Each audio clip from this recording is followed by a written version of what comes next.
meeting to order. Raise for the flag salute. I pledge allegiance to the flag of the United States of America and to the republic for which it stands, one nation, under God, indivisible, with liberty and justice for all.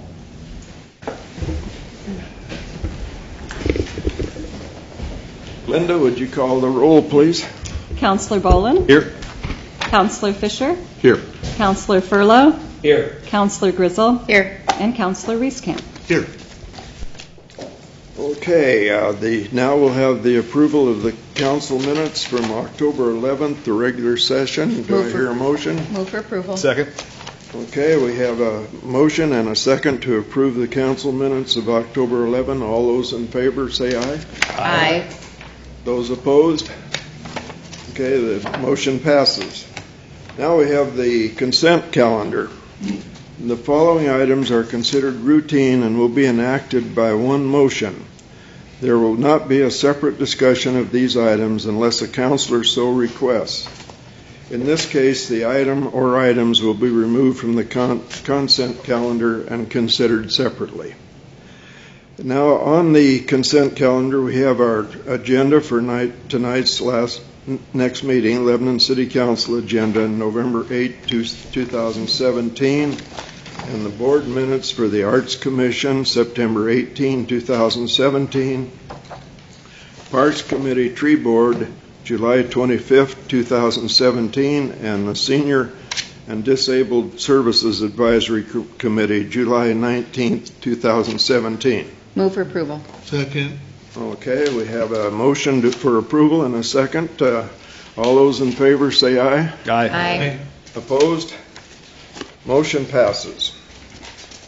Moving on, we have a proclamation presentation, an annual risk report for 2016-17 presented by Barker Yearlings Insurance. Steve, would you come forward, please?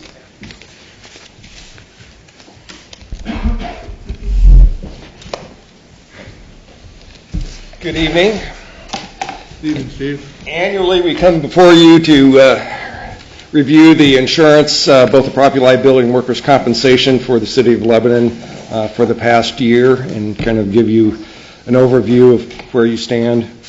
Turning on the first page is a summary, 6-year summary of where your property liability premiums have been. The city's property has been pretty stable the last few years. We've been trending the property values based on a recent appraisal that City County Insurance did for the City of Lebanon, and it's due again this year for a reappraisal. So we'll have new replacement values hopefully determined before the next July renewal. So they've been out and started to survey some of the property. You have mobile equipment coverage, primarily public works equipment, boiler machinery coverage, covering all the city's property for machinery breakdown coverage. Excess crime, you have a total limit of $300,000, $50,000 provided by the property policy, and another $250,000 to cover any employee dishonesty claims from the city. Tort liability limit, you have a $5 million limit. And this is due to the changes in the Oregon tort law. We've gone to a flat $5 million limit for all of our entities. Auto liability, all of physical damage. We've kept the deductibles at $500 for comp and collision. There hasn't been enough savings to look at increasing those. Each year we take a look at both your property and auto deductibles. There's not been enough savings to increase those from CIS. 3 years ago we added some excess cyber coverage to provide a total limit of $300,000 in case the city's computers were hacked into and any information provided to either the water treatment the water people who are patrons of the water department. You might have their financial information on file, and if that information is hacked into, at least you have protection to pay for restoration of their credit and those reports that are required by the federal government.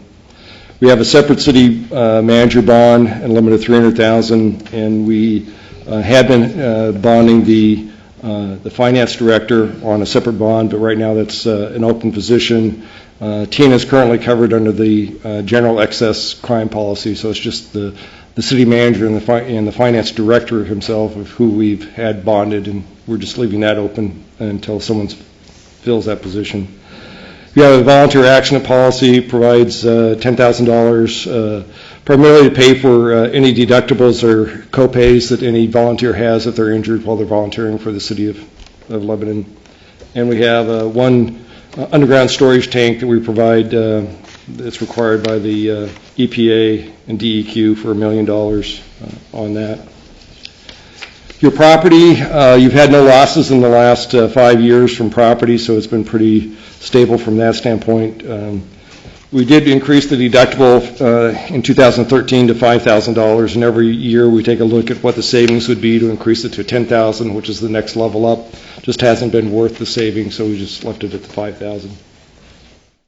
On page 3, it shows your the blue is your premium over the last 5 years, and the red is the losses. The losses shown in 2015-16 are primarily reserves, and most of that is in legal fees. So it's an ongoing matter that's pending, and Mr. Candy's helping out on that issue. So. You took a look at the next page. Again, the losses have been primarily in two departments, the police department and public works. Public works were 2 sewer backup claims primarily, and the police department, the bulk of it is in this one claim that's pending. Auto liability, you've had, overall a pretty good history for auto liability claims. You have one claim pending in the 15-16 year involving the Public Works Department that is again a pending claim and has primarily driving that loss ratio up above 31, or the loss cost up above $31,000. And again, that Public Works claim shown at $22,000, that's still pending. That hasn't been paid out. It's primarily in reserves for bodily injury. So that's to be determined. The auto physical damage on page 7. Again, you had a pretty bad year in 14-15 involving police vehicles. You had a number of vehicles involved in accidents during that year. So some of them were not the driver's fault, some were run-ins from other people, so it was responding to calls, but not based on the officer's fault. So we had to pay out the physical damage on the vehicles. Okay, and then page 8 shows that 45,000 were the police vehicles damaged. So overall, on the number of claims, you average about 7 claims per year. Total cost average is $53,000, an average cost per claim of $7,200. Again, that's a little bit skewed because you have 2 major losses that are pending without primarily in reserve, so it's kind of skewing those numbers. Turning to workers' compensation, overall you've had a great history with workers' comp. We moved you from City County Insurance Services to Safe Corporations starting in 2013. Your losses had been higher with CIS, and when we got Safe involved, they've helped turn you around, and you've had great loss experience the last few years.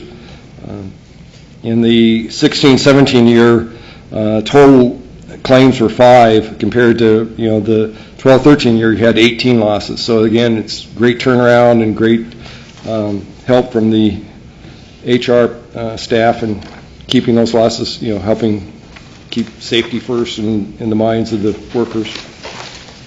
As far as losses by department, again, Public Works and Police are typically in any city the highest about a number and incurred costs.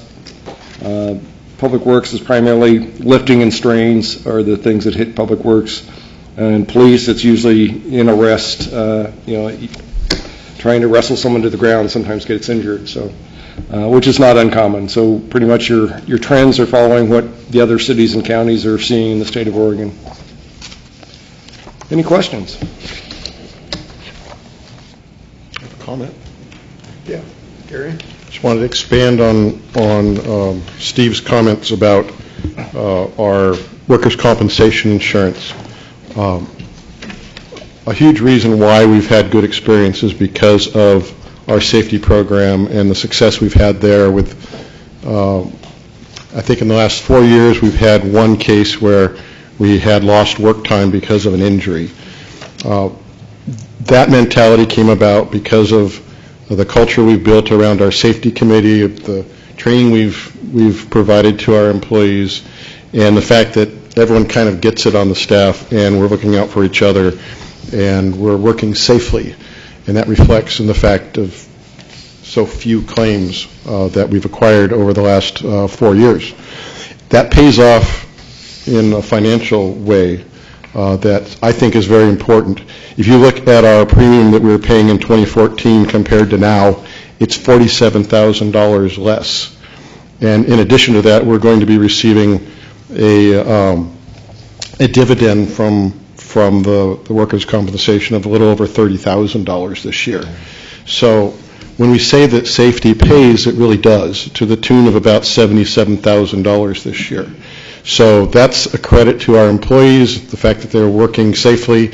And more than the money, I'm very happy that we can send our workers home after each shift whole, and they can go back to their families and enjoy that part of their life without having to deal with work-related injuries.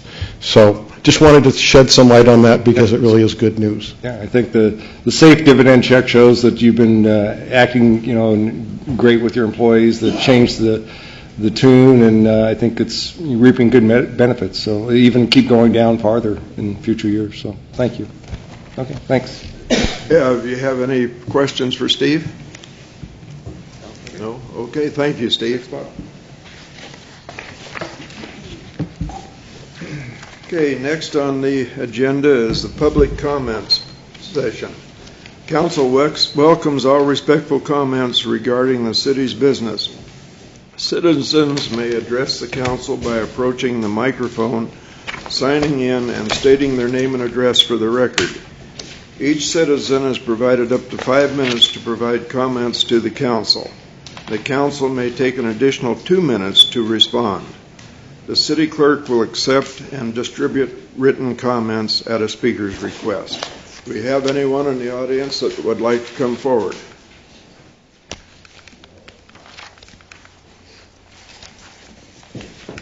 Got to put up the big end.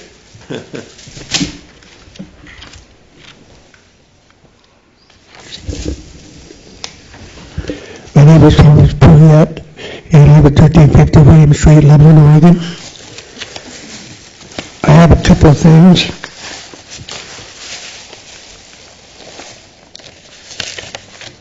There's 9 copies here on the Scroggins Mill. What I've done is had a building plan made, and it shows all the areas where we might be able to improve the Scroggins Mill,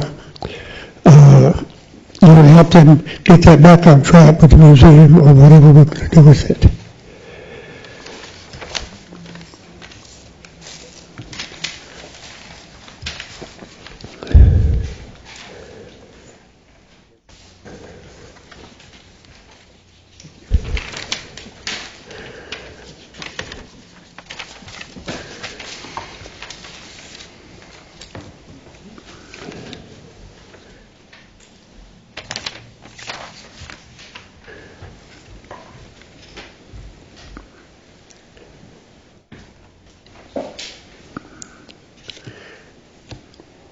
Very soon goes to that. I'll bring up the next time so I don't keep you here too long. This goes to the chief of police. Why are there so many accidents on Highway 34 and Denny School? I noticed that they have a lot of rollovers. I noticed that some of the drivers, like if you have an accident there and they're not paying attention, they'll get over in towards that ditch, And I was wondering if there's any way they could change that.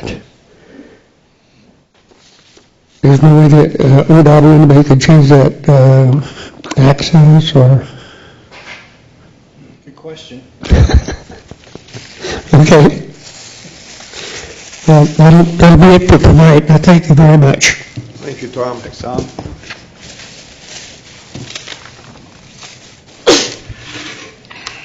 Gesundheit.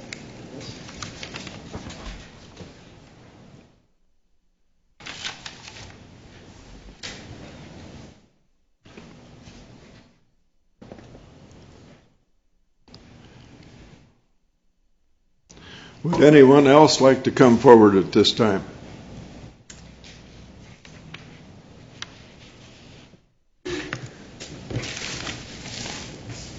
Okay, seeing none, we'll move ahead.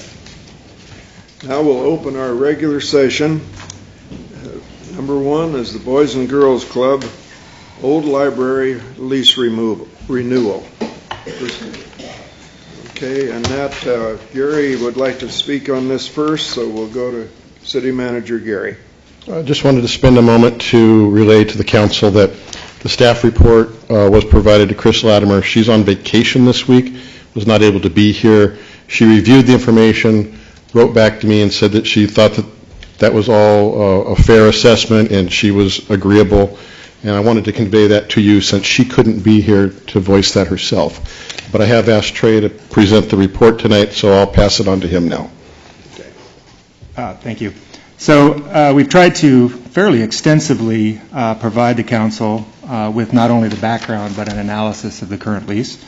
I think it was, honestly, for my understanding of the lease, it was absolutely imperative that I get the background from Linda, which kind of cleared it all up in my mind as to what the real intent was. And that, as attorneys, sometimes we have to go back and look at what the intent was years and years and years ago, and sometimes that's kind of hard.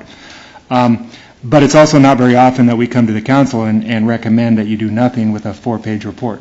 But that's basically what we're doing, is recommending that you do nothing as we continue to evaluate the use and the building itself, the old hospital, as part of the facilities master plan, and have it inspected so that we really do know what we're talking about as far as potential improvements, structural issues, electrical, and like I pointed out in the memo, some of the electrical issues are pretty obvious, and thankfully we'll be able to address those. I guess he started recently, right? He started this week, the electrician?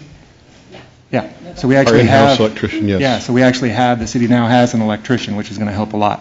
And I know that one of the first things that Jason was going to have him do is go over and take a look at some of the wiring over there.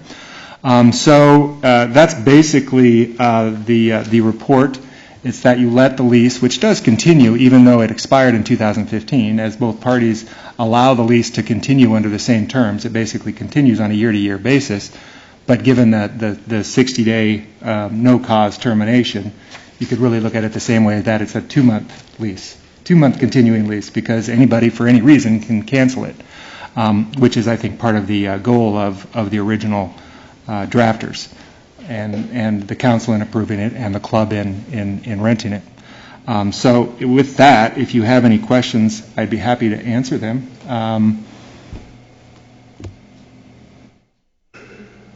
Robert? So, if there was some significant item identified that was maintenance oriented and in that shopping list that the leasee was responsible for, by giving notice to vacate the facility would not leave them any liability for addressing those issues prior to departure? No, not in my opinion.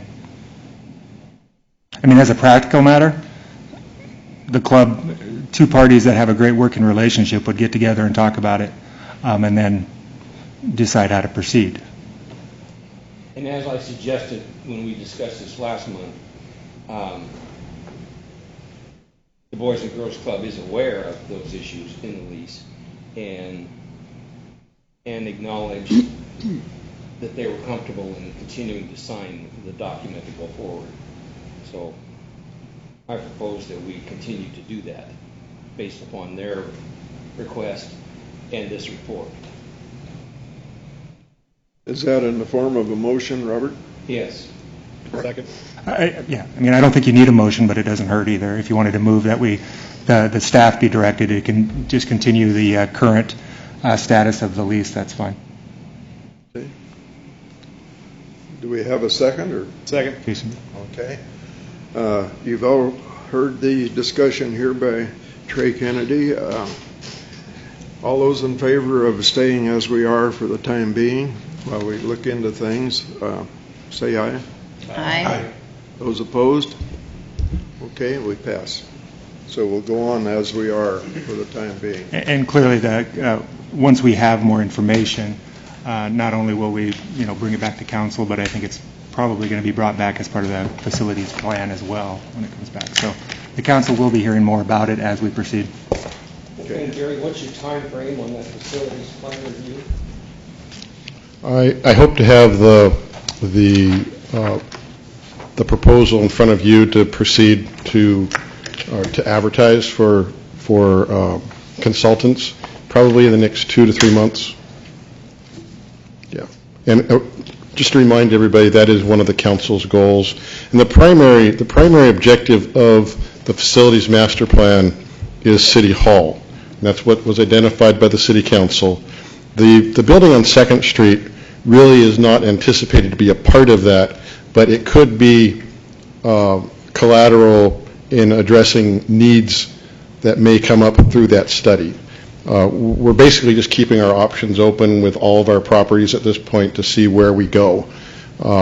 There's any number of possibilities of how facilities might change, or maybe different organizations could be moved into other buildings that are owned by the city. So at this point, we want to kind of keep our options open. So when we do the facilities master plan, which the focus will be on City Hall, and then there will be a subpart about the soon-to-be decommissioned existing water plant. We want to look at how to address that property as we decommission it. As soon as we can address those things, and it makes a lot of other facilities issues clearer for the city. So I'll be back in the next few months with that, with the plan, so the council can approve that, and hopefully we can move forward to advertise for consultants. Okay, moving forward, item number 2 is the city manager's report. Gary Marks.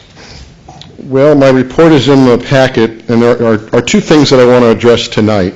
First of all, I wanted to bring you all up to speed on the finance director position. We've been moving ahead on 2 fronts. As we all know, just for a matter of review, our first round of interviews for the finance director resulted in no recommendation to hire among the candidate pool that we had. Since then, we've re-advertised the position. I'm currently in possession of a new applicant, which with this new round, we've restructured the process to make the public and all applicants aware that we are going to do immediate reviews of all applications that come in, followed by a screening interview by Debbie and I if we believe the candidate has some basic qualifications. The purpose of that is to determine if we want to recommend going forward with the full interview committee.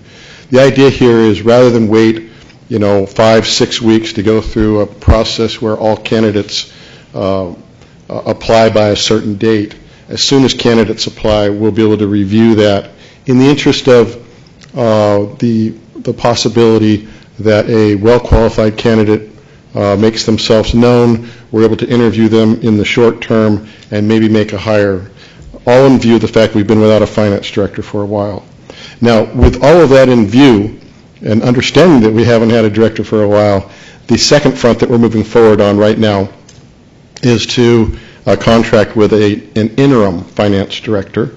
There are folks out there in the profession, most of them come from either municipal auditing backgrounds or from finance director positions, and they've hung their own shingle out, and they provide interim services for cities like ours that find themselves without a finance director for a while. With our budget process coming up, about to begin this coming January, we want to be in a position, whether we're able to identify and hire a permanent director, or if we need contract with an interim, we want to be prepared so that the budget process is not delayed and we can move forward in a timely fashion. So on that front, as far as the interim goes, we've looked at a number of candidates. I'm favorable towards one right now, and depending on how our initial review of this, the permanent applicant we received, we may pull the trigger on the interim soon. In any event, I'll be updating the council on any major move that I make, whether it be in the area of an interim or in the area of calling the full interview panel together to interview an applicant. I'm hoping to do that, one or the other, in the next couple of weeks, maybe sooner. So that's my report on the finance director. Are there any questions on that effort? Okay, great. The other one I want to address, you may have seen an article in the Democrat Herald this week about wetlands, and that Lynn County, with the click of a computer button, was able to wipe out, I forget the number, it was like 18,000 acres or something like that of wetlands designation. And since that article came out, I've received a number of questions from folks saying, well, isn't this good news for Lebanon? I'm sorry to tell you it's really not good news for Lebanon. 2 points to be made here. What we're talking about is the county map. The city of Lebanon is not held by, nor do we report to the county concerning wetlands issues. Their map is really not relevant to what we need to do. We have to comply with the Oregon Department of State Lands. They're the ones who govern what we do with wetlands, and they're the ones who approve changes to the wetlands map. So the fact that Lynn County has relied on the federal wetlands inventory, and they have discovered that that inventory has been radically changed for East County, east of Sweet Home, really has no impact on us. And in fact, if you look at the map, it's almost a straight line, north and south, beginning at Sweet Home and east, where all of these acres were undesignated. Most of those are federal forest lands anyway. I don't think there's going to be much development happening there. So in the big scheme of things, my opinion is this has much to do about a lot of nothing. So it's not about helping us. Unfortunately, I wish I had better news.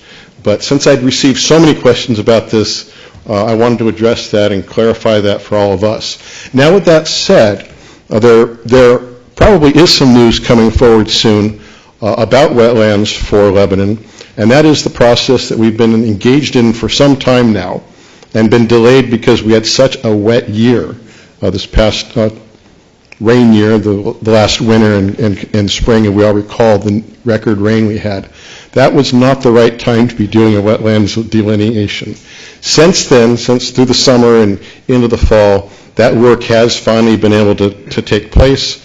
It's being concluded now, and I'm hoping that Walt and I will be able to update you soon about a proposed redelineation. I say proposed because although we get a delineation report done through our own consultant, that then has to be submitted to state lands, and they're going to have to approve that before there's any reduction.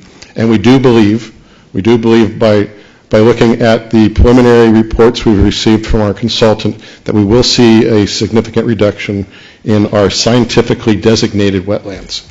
So I'm expecting some good news, but I don't have it yet. So that's what we know on the wetlands front at this point in time. Everything else from the last month I've reported in the packet and through our city manager report for the other departments. If there are any questions about any of that, I'd be happy to respond. Any questions from the staff? Can you people hear me back there? Yes. Okay, Linda, you hear me now? Okay. Next on the agenda is items from the council. Anything you'd like to talk about? Barbara? I'd just like to commend the work of the Arts Commission. It seems to be a very active group and very productive and giving some nice visibility to the community. I want to extend special thanks to Gary for chairing that group and for the results that have come forth so far. Well, since you mentioned that, can I have the floor for a moment? Go ahead.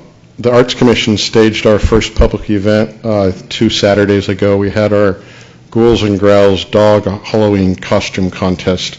We had a dozen dogs and their owners and several members of the public without dogs come to the event. And it was a lot of fun. It was sponsored by the Lebanon Animal Hospital, put on by the Arts Commission. We had a lot of community donations from businesses who donated dog products, and we put together baskets, and there were different awards given for the costumes. And there were some pretty spectacular costumes that were put together. The chief had you had 2 dogs there, right? Yeah. He had 2 dogs there, but we all had a lot of fun. And we're probably going to end up doing that next year, too. The other item, two. The other item I want to bring up immediately is the Arts Commission will soon be selling the 2018 Lebanon Arts Commission calendar. We held a photo contest for our photo artists out in the Lebanon area and East County area. Asked folks to submit to us photographs of Lebanon and the surrounding area. And the Art Commission met last Monday. We selected our 12 photos for the calendar, and we hope to have that out on the street soon. The fundraising that will result because of that calendar will begin to put money into an account, the account that was envisioned by the ordinance that you passed to develop an arts fund to fund future arts programs for the community. And then the last item on the Arts Commission, of course you've all been to Strawberry Plaza. On the north wall there are 3 blank boards up there that are the art boards. And those are boards that were reserved for artists to create works of art, mainly paintings, that would go and serve in place of permanent murals. And those would be changed out on an annual basis. We've been going through a process, we the Commission, to solicit interest from artists and then to commission them to create works of art to put on those boards. And we now have 4 in the works, and we hope in the next 2 months or so that we'll have an unveiling to populate those first 3. There's another 3 boards anticipated for the south wall, and those will probably be unveiled sometime in the spring. So, Councilor Furlow, you're correct. There's a lot going on with the Arts Commission, and I'm feeling really good about where we're going. And we got a great group on the commission, and they're all pretty enthusiastic about what we're doing. So I look forward to more good stuff in the future. Any other items from the council? I've got one thing I'd like to remind everyone, that November 11th is Veterans Day, so we want to honor our veterans. I know Robert is a veteran. I don't know if there's any more on the council that were veterans or not. I know I was not. But we still need to honor them. I know the Strawberryan limo will be in the parade over at Albany with members of the Strawberryans that are veterans, and they'll be in uniforms. Some of them couldn't fit into their regular ones, but they got a hold of they did okay. So anyhow, let's observe Veterans Day on November 11th. Okay, next. Mr. President, could I just make a comment? You mentioned Veterans Day.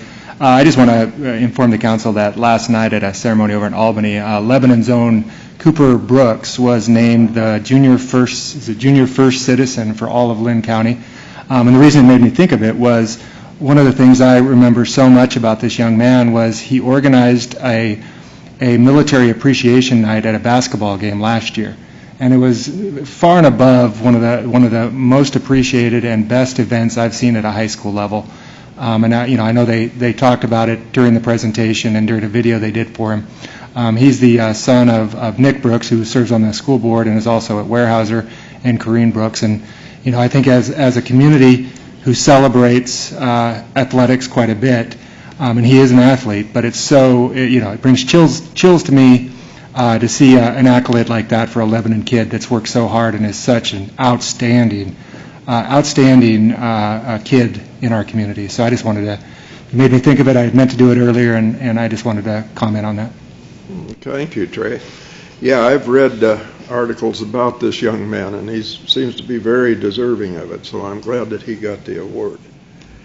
Okay, any other comments from the council? No. Moving on, then, we go to items from the press. You got anything? Just thanks for clearing out that wetlands issue, Gary. Yeah. What did you say? The wetlands. Okay. All right. I missed the public comments. You have another opportunity to address the council if you'd like to come forward about anything. Well, now's your chance.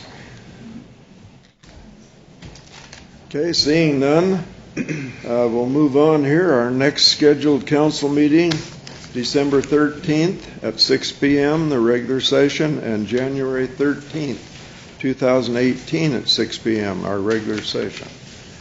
If there's nothing else, we adjourn.